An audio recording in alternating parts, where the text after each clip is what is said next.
Ah, le pasteur, je sais pas ce qu'il y avait ce matin, mais c'était nul, zéro. Je me suis même endormi. Non, franchement, là, faut qu'il se ressaisisse. Ah ouais, bah tu sais quoi? L'ami d'un ami de mon cousin m'a dit qu'il avait vu le pasteur près d'une boîte de nuit. Bah moi, je sais pas ce qu'il faisait là, mais en tout cas, ça m'étonne pas qu'il soit fatigué ce matin. Hein. Je suis pas comme eux, je suis moi-même. Les autres ont déjà pris. Ah, nos chers pasteurs, Dieu leur donne bien du courage dans leur ministère, parce que je peux te dire que c'est vraiment pas évident pour eux tous les jours. Imagine un peu leur quotidien, toi. Écouter les plaintes et les remarques des chrétiens. Et le pire, c'est que nous, on pense être légitime avec nos remarques. Mais j'ai envie de dire, est-ce que nos remarques édifient quelqu'un? Attends, mais tu connais pas la dernière, j'ai vu ça sur YouTube. Le pasteur, il est franc-maçon au 777e degré. Ah si, je te jure, c'est chaud, hein? Alors oui, bien sûr, on a besoin de critiques, de remarques parfois pour s'améliorer. L'église, le pasteur, les anciens, les diacres, les choristes, tout le monde peut changer, tout le monde peut devenir meilleur. Ou pas. Parce que j'ai envie de te dire, si nous-mêmes on a du mal à changer, comment est-ce que je peux penser changer quelqu'un avec mes remarques? Le plus grand combat est contre soi-même, les amis. Bon allez, revenons à nos moutons, enfin à nos bergers, et sur les phrases qu'il faut absolument arrêter de dire à nos pasteurs. Tu sais, pasteur, j'ai pas été nourri spirituellement.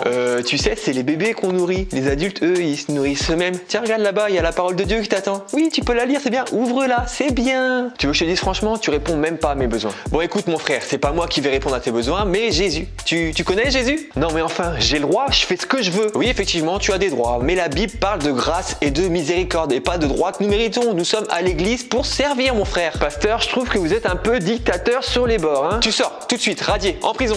Alors attention, moi je suis pas du genre à parler des autres, mais j'ai appris que tu parlais aussi des autres apparemment. Hein. Alors je te dirai pas qui, mais certaines personnes dans l'église pensent que quoi? Pourquoi rester anonyme? Si on parle d'un sujet, on peut en parler en vérité et en transparence, c'est mieux hein. Tu sais pasteur, moi je suis pas très doué pour partager l'évangile. Je comprends, on a tous des talents différents, mais en ce qui concerne le partage de l'évangile, on a tous été appelés à être des témoins de Christ. Alors je connais pas trop ma Bible, c'est vrai, mais je sais ce que je crois quand même. Bah justement, ouvre ta Bible un peu, comme ça tu verras si ce que tu crois est conforme à la parole de Dieu. Hein. Il y en a marre, on a bon dos nous les pasteurs, et puis c'est facile, on est en ligne de mire quand on prêche. Alors on nous critique, on nous juge, on s'en prend plein la tête, on manque d'onction, on sait pas prêcher, on sort des blagues pas drôles.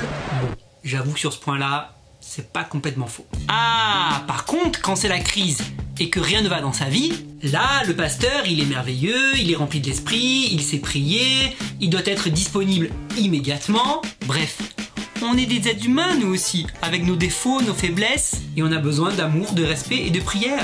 Alors, arrête de critiquer ton pasteur, aime-le et prie pour lui. Bon, on est d'accord, hein? Plus de paroles non édifiantes envers nos pasteurs. Allez, répète après moi, je ne dirai plus de paroles non édifiantes envers mon pasteur. Et puis, laisse-moi en commentaire d'autres phrases marrantes qu'on dit parfois à nos bergers. Juste pour info, vous pourrez trouver l'article dont je me suis inspiré pour cette vidéo sur le site infochrétienne.com. Et si tu as aimé cette vidéo, laisse-moi un pouce bleu et surtout, abonne-toi pour ne pas rater les prochaines vidéos. Allez, ciao! Je suis pas comme eux, je suis moi-même. Les autres ont déjà pris, moi c'est Benny Ben. Elie Melek a pris le mic. Tu sens que ce n'est pas la même vibe.